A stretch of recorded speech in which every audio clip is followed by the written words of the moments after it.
They say a mother always knows when something is wrong with her child. But that night, it wasn't my son who trembled. It was me. The music, the glittering guests, the soft glow of the chandelier. None of it softened the blow of hearing my husband whisper the one sentence that broke something deep inside me. And in the next heartbeat, I ended the party with a single move no one saw coming. My name is Elena Ward, and for years I tried to build a soft life inside a house filled with sharp corners. My husband, Grant, loved perfection more than people, especially when it came to our 7-year-old son, Milo, a gentle child who stuttered when excited. We were hosting Grant's promotion party, a night meant to celebrate family, success, yet I already felt the atmosphere, tightening like the collar of a dress that didn't quite fit. Beneath the golden lights and polite laughter, something fragile was waiting to break. The chandelier above our living room glowed like a cluster of tiny suns, each crystal catching fragments of laughter, clinking glasses and polished conversations. The house smelled of vanilla candles, roasted herbs, and the faint sweetness of the champagne guests carried in slender, delicate flutes, the kind of evening meant to look perfect from the outside. The kind of evening Grant loved. I stood near the marble counter, smiling politely as co-workers congratulated him on his promotion. Their voices blended into one long stream of praise, each compliment adding another layer of shine to the man he had carefully crafted himself to be. Grant Ward, successful, composed, admired. Not one person realized how much effort it took for me to hold my smile in place. While the adults talked, my eyes drifted toward the staircase. There, half hidden behind the carved wooden rail, stood my son, my gentle, soft-voiced Milo. His hands were tucked into the sleeves of his sweater, his shoulders slightly raised, his curls falling over his eyes. He wasn't crying. He wasn't whining. He was simply shrinking, retreating, watching the room like it was something larger than life. A familiar ache tugged at my chest. I excused myself from the circle of guests and walked toward him. My heels clicked softly against the floor, a tiny counter-melody to the music playing in the background. "Milo," I whispered when I reached him. "Hey, sweetheart. Why are you hiding?" He looked up at me, his eyes wide and glossy under the golden lights. I don't like so many people," he breathed out, the words catching against his tongue like stones skipping unevenly across water. I brushed a stray curl away from his forehead. "It's okay. You're doing fine. Do you want to come say hello to Mr. and Mrs. Collins? They brought you a little gift." He swallowed hard, but he nodded. Milo always tried, despite the stutter, despite the fear, despite the pressure Grant unknowingly, or maybe knowingly, placed on him. I took his hand gently and led him toward the couple. The guests were laughing at some story Grant was dramatically telling, his arms wide, his posture perfect, as though he were the center of a bright, well-lit stage. When the Collins couple noticed Milo, they leaned down with warm smiles. "Well, hello there, young man," Mrs. Collins said cheerfully. Milo opened his mouth, and I felt his tiny hand tremble in mine. "Ha!" he started, his chin tightening, his breath catching. "Ha!"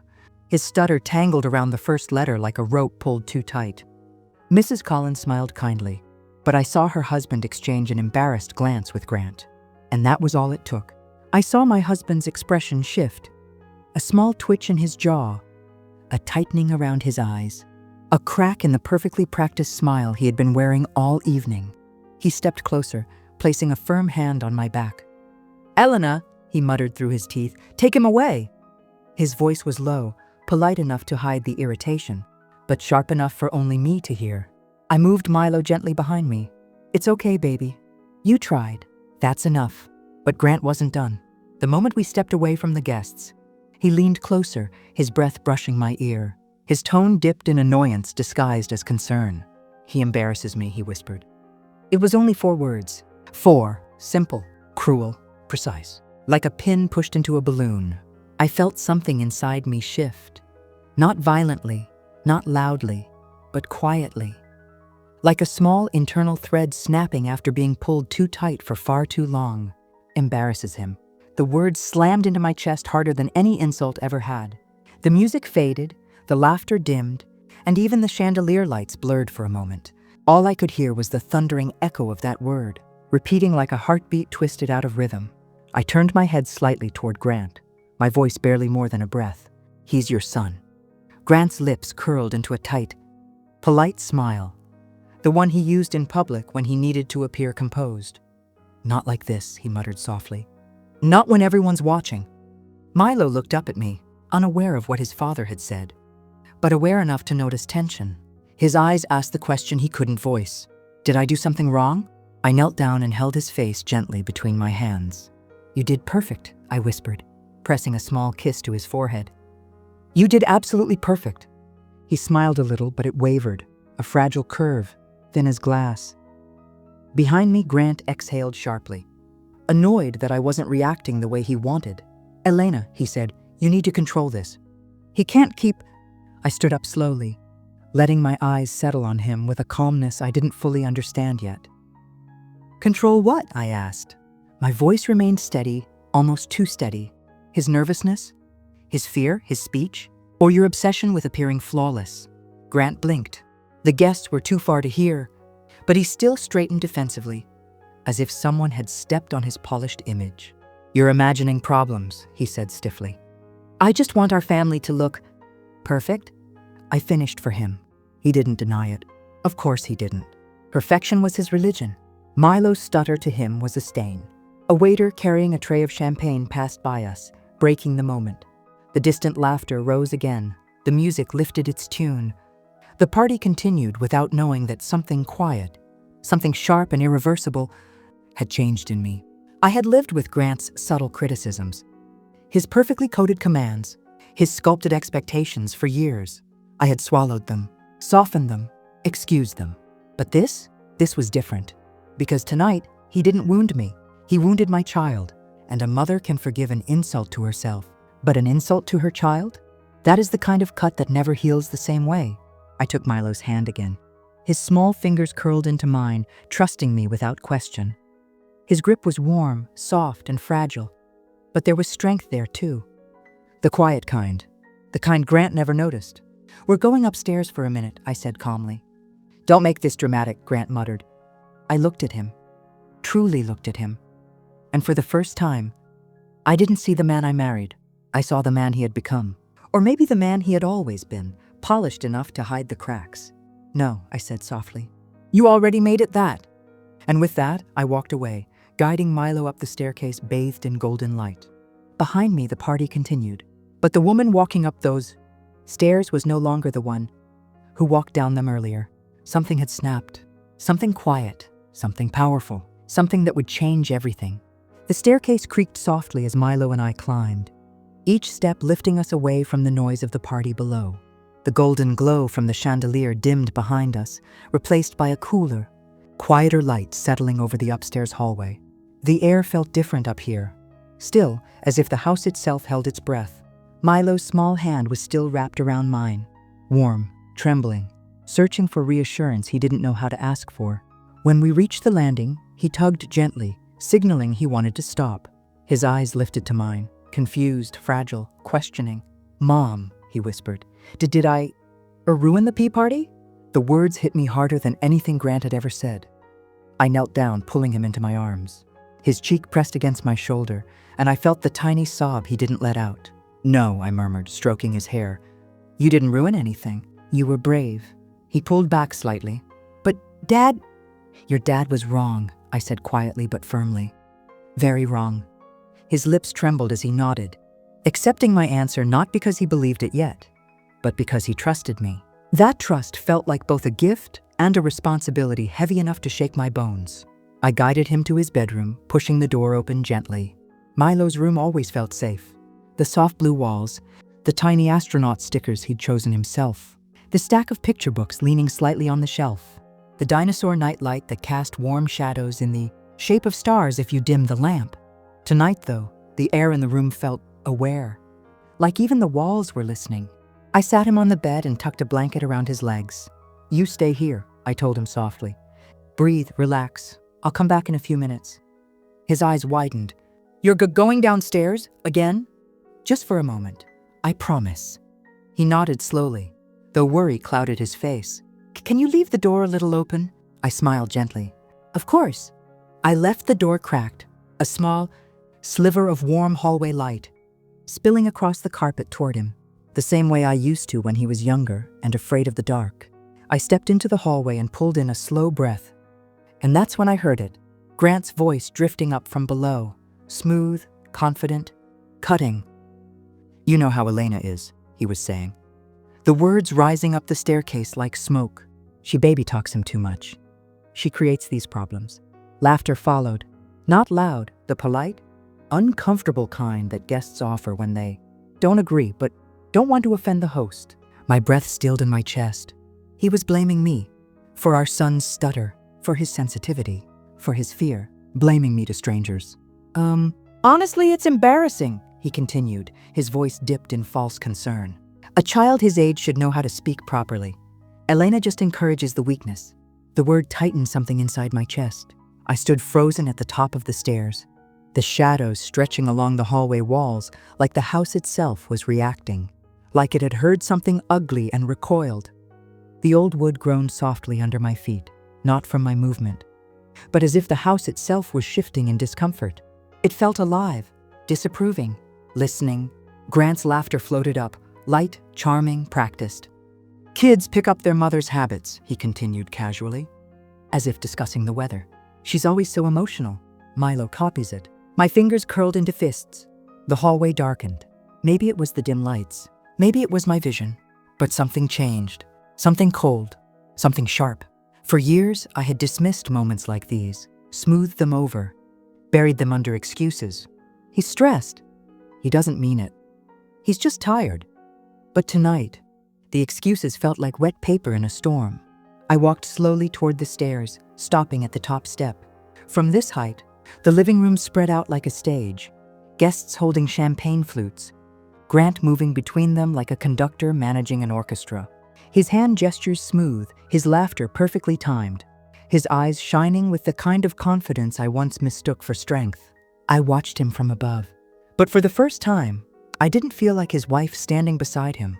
I felt like someone observing a stranger from a distance. A stranger who had been rewriting pieces of my life so slowly, so subtly that I hadn't realized I was being reshaped. When did he start deciding which friends I could see? When did he begin editing the clothes I wore, calling it advice? When did he start saying he preferred when I wore less perfume, less makeup, less color, until I hardly recognized my reflection? When did he start telling me which activities were unnecessary, which hobbies were childish, which dreams were unrealistic? How long had I been adjusting myself, piece by piece, to avoid his sighs, his frowns, his comments? How long had I been pretending not to see? I tightened my grip on the railing. Below, Grant's voice dropped a little, as if he wanted to appear humble. "Parenting is tough," he said, "especially when your partner is fragile." Fragile. Another word, another blade. Mrs. Collins cleared her throat. "I don't think Milo is fragile. He's sweet, sensitive maybe, but it's the same thing," Grant cut in. I exhaled slowly. Enough. The house seemed to agree. A draft slipped through the hallway, making the curtains sway, like the walls themselves were shifting uneasily. I descended the stairs. The conversations quieted slightly as people noticed me. My face calm, but not smiling. My steps controlled, but not eager.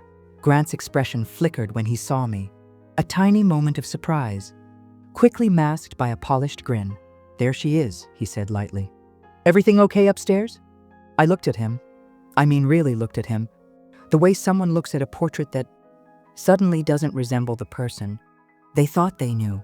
"Milo's fine," I answered. Grant nodded, turning back to the guests, assuming the matter was closed. But it wasn't. Not anymore. Because the room felt different now. Colder, sharper. Truth settling into corners that had once been softened by denial. I stepped into the very center of that room. The same room that had watched Grant mold our family like wet clay for years. And for the first time, I felt its eyes on him instead of on me, as if the room itself finally recognized who the real stranger was. The conversations resumed, but the energy had shifted. Not loudly, not dramatically, quietly, like the beginning of a crack forming under polished glass. And standing there, surrounded by people who thought they knew us, I finally understood something. This wasn't the first time Grant had shaped our lives. It was simply the first time I had chosen to see it. The party had thinned into soft murmurs by the time I found Milo again. Most of the guests were drifting toward the kitchen, drawn by the promise of dessert or the safety of small talk. The living room lights glowed a little too bright, washing everything in a pale, almost nervous warmth. I stood near the corner of the room, trying to steady my breath, when I felt a small tug at the edge of my sleeve, a familiar, gentle pull. Milo! He stood half hidden behind me, clutching the fabric of my dress like it was the only solid thing in the room. His eyes were wide, shimmering in that way children's eyes do when they're trying to hold back something big. He waited until I looked down at him. "Mom!" His voice was barely a whisper. "Can I talk to you?" I nodded softly and led him toward the doorway, somewhere quieter, away from the laughter that felt too sharp and the music that suddenly felt out of place. We stopped near the bottom of the staircase, the shadows from the railing stretching long across the floor like quiet markers. He took a breath, one of those shaky breaths kids take when they're gathering courage. His fingers twisted together nervously. I need to tell you something, he said, eyes focused on the floor, as if the truth lived in the wood grain. It's about Dad." My chest tightened. He swallowed. Then he leaned forward, standing on his toes so he could whisper into my ear, as if the house itself might overhear. He says my stutter is a weakness." The last word hit the air like a dropped glass. For a moment the room spun. The chandelier above us flickered slightly, or maybe it was just my vision. A warmth spread under my skin, not the gentle kind, but the kind that comes with a pulse too fast, a truth too sharp. My voice trembled when I spoke. "When did he say that?" Milo's shoulders curled inward, as if trying to make himself smaller. "Last week. And today? In the C-car," he murmured. He said, "I need to stop being so soft." Soft. Another blade. Another wound. And he said, "You made me this way. But because I'm always with you." The lights above us suddenly felt too bright, like they were exposing every shadow I had kept hidden. The laughter from the kitchen sounded distant, distorted, like it belonged in another house entirely. I knelt down slowly so I could be eye level with him. "Milo, look at me," I whispered.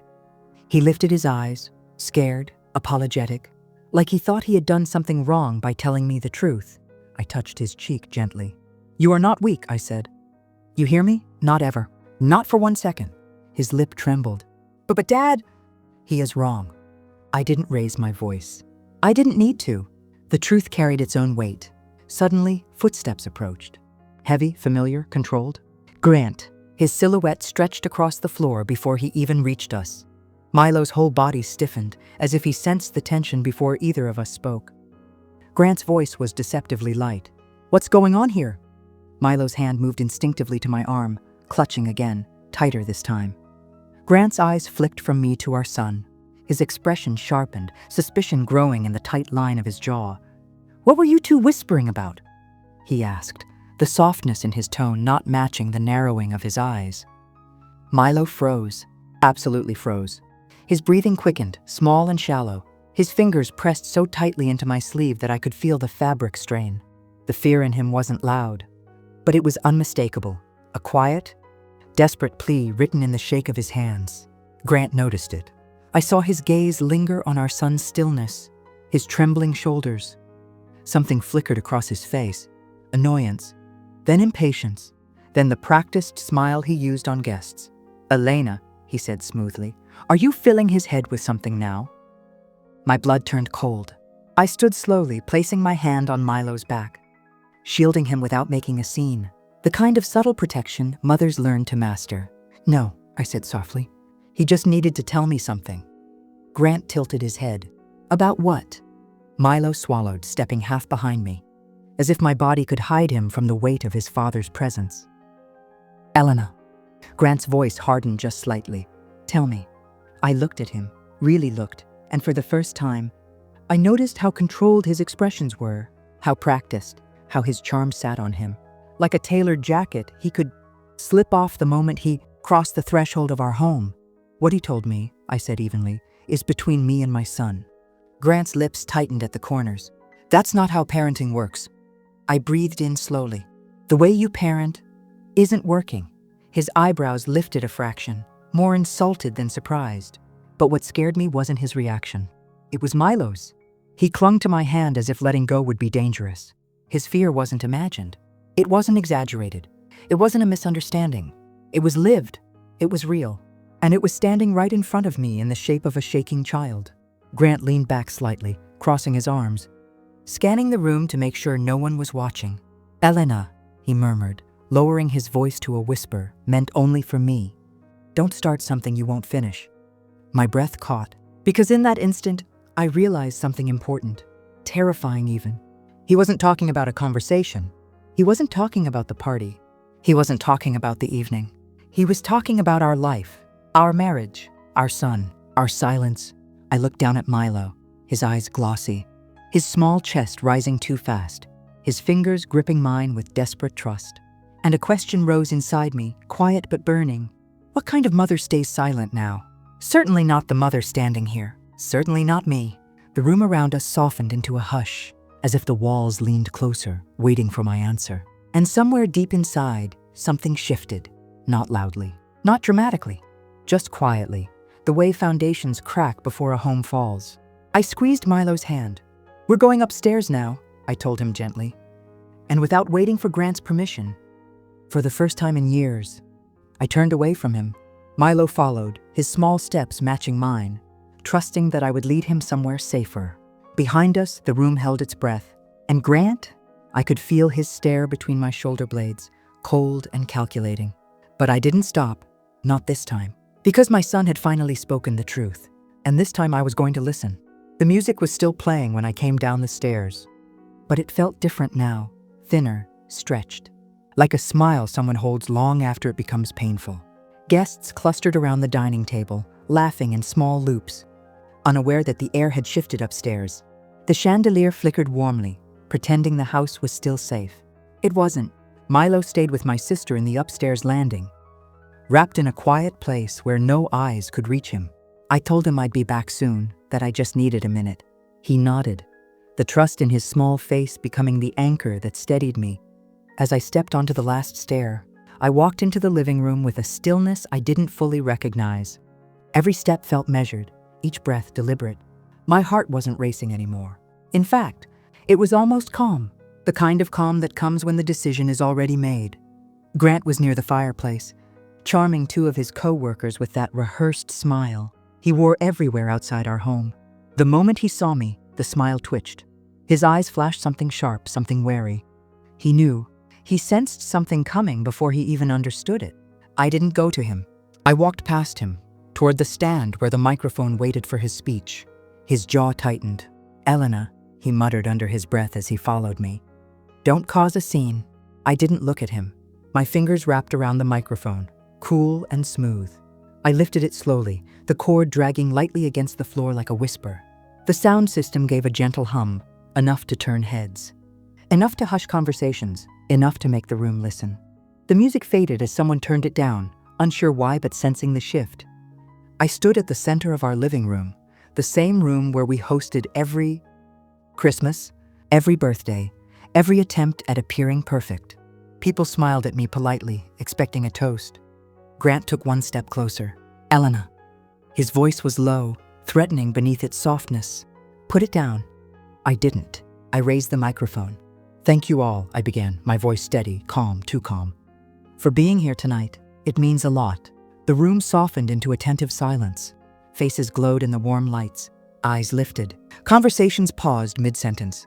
Grant stood behind me like a storm building in a quiet sky. "And since you're all here," I continued, "I think it's important you know something." A ripple moved through the guests. That instinctive shift people make when they sense something unplanned, unscripted, real. Grant moved closer, his hand reaching for the microphone. I stepped away. That small movement, just a few inches, felt like stepping out of a shadow I didn't realize had been over me for years. I spoke again, louder this time, not in anger but in clarity. "My son," I said, "was scared tonight." A few faces softened with confusion. And he wasn't scared because he stutters. He was scared because his father calls his stutter weakness. There was a sound, a collective inhale, sharp, cold, like a gust of winter wind sweeping through the room. Grant froze behind me. Someone covered their mouth. Someone else muttered, "Oh my God." The softness of the evening fractured. I continued. He is 8 years old, I said, and he believes his voice embarrasses his father. The room fell utterly silent. Even the chandelier seemed to stop humming. Elena, Grant hissed, stepping forward, this isn't the place. It's exactly the place, I said, cutting him off with a calmness that felt like armor. Because for years I protected your reputation, your comfort, your ego. My eyes moved across the sea of faces, most of them wide, disbelieving, some of them ashamed for reasons that had nothing to do with us. And while I protected you, I paused, letting the silence swell. You didn't protect our son. Grant's hand clamped around my arm, fingers digging in. His whisper came out tight, furious. Stop, now. For the first time in years, I didn't obey. I looked down at his hand, then up at him, then back at the room. Let go of me, I said simply. He hesitated, only a second, but it was enough. Enough for everyone to see the truth behind the charm. Enough for masks to fall. He released me, slowly, deliberately. I took one step forward, out of his reach, out of the small, invisible cage I hadn't even realized I'd been living inside. I'm ending the party early, I told the guests. Not because of any one of you, but because a celebration should happen in a house that's honest. A few guests nodded softly, eyes lowered in quiet understanding. A woman near the back whispered, "Good for her." I lowered the microphone. "And it's time," I said, "for honesty." The room held its breath. Grant looked at me with disbelief, not because I humiliated him, but because I had stopped shielding him, stopped carrying the weight of his flaws, stopped being silent. "What are you doing?" he asked, voice trembling with something unfamiliar. Fear. A calmness settled over me, a steady, grounded calm, the kind a woman finds only after standing in darkness for too long. "Grant," I said softly, "I'm choosing our son over your pride." Another silence, a deep one, a final one. Then, with a gentle click, I set the microphone onto the stand. The sound echoed, a small, simple sound, but it felt like the closing of a door, a chapter, a life. One by one, guests began to leave, slowly, respectfully, like people exiting a church after a sermon that struck too close to home. Grant didn't move. He just stood there, in the center of the room, watching the world he controlled shift beneath his feet. And I walked away from him, toward the stairs, toward Milo, toward truth, because the moment came, finally, when protecting a man's ego was no longer worth the cost of a child's spirit. The last guest slips out the door, whispering into her scarf as she disappears into the chilly night. The once bright room is now a graveyard of half-empty glasses, limp balloons, and abandoned conversations. Music has long stopped. Laughter, too. Only silence remains, thick, heavy, and honest. Elena stands at the center of it all, her breath slow, steady, free. Milo clings to her hand, still unsure if he's allowed to feel safe. His small fingers tremble inside hers. Across the room, Grant sits on the sofa, elbows on his knees, staring at the floor. His polished party smile is gone. His expensive suit looks like a costume he didn't fit into anymore. He calls her name once, not loudly, not angrily, but with a confusion he never expected to feel. Grant, quietly, as if the word might break. Elena. She doesn't turn, not yet. The room had been full, music humming, smiles flashing, people pretending everything was perfect. Then Elena took the microphone. Then the truth spilled. And then the whole world shifted. Milo tugs at her sleeve. "Mama, are we in trouble?" Elena kneels in front of him, smoothing his hair with gentle fingers. "No, sweetheart, not anymore." He nods slowly, cautiously, as if he's testing the idea of safety for the first time. Elena presses a kiss to his forehead and stands. She finally turns toward Grant. His eyes are red with anger or fear. The line between the two is thin. He looks like a man who lost control of the only story he ever cared about, his own. "You didn't have to do that." In front of everyone, Elena gives him a small, tired smile. The kind that says she's done explaining things to someone who never listened. "I didn't do anything in front of everyone, Grant. You did. For years." His jaw tightens. His fingers curl, then uncurl. Without the audience, without admiration, he seems small, very small. "We can talk about this. We can fix this. I just lost my temper, that's all." Elena steps toward the staircase, pulling Milo gently with her.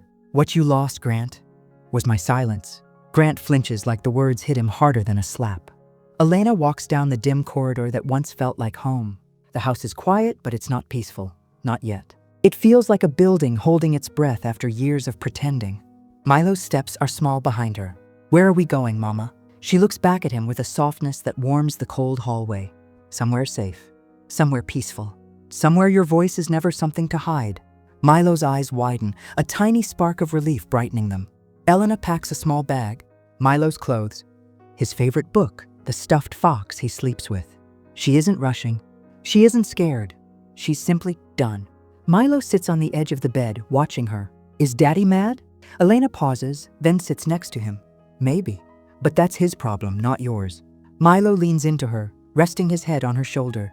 She holds him close, not protectively, but proudly, as if she's holding the most precious truth she has ever known.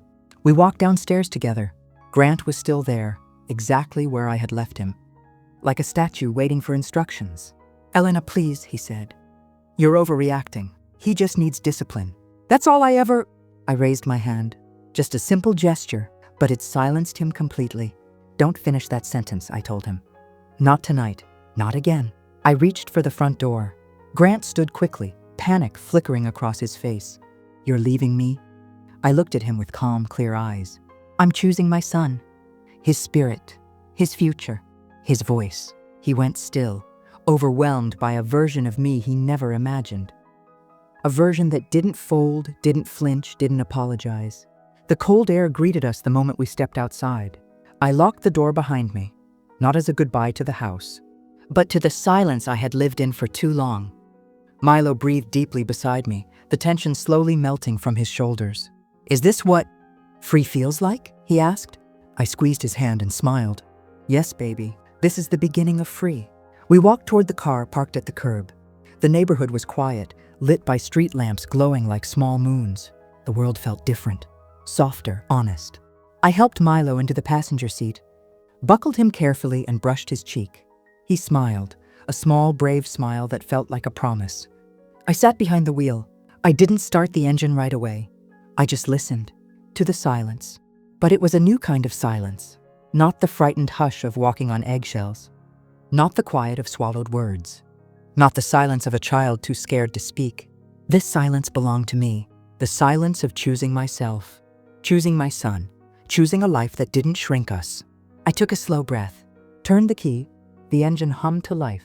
As we pulled away from the house, the headlights stretched forward, lighting a path I had never allowed myself to imagine before tonight. Behind me, the house stood in darkness. Ahead of me, everything else was possible.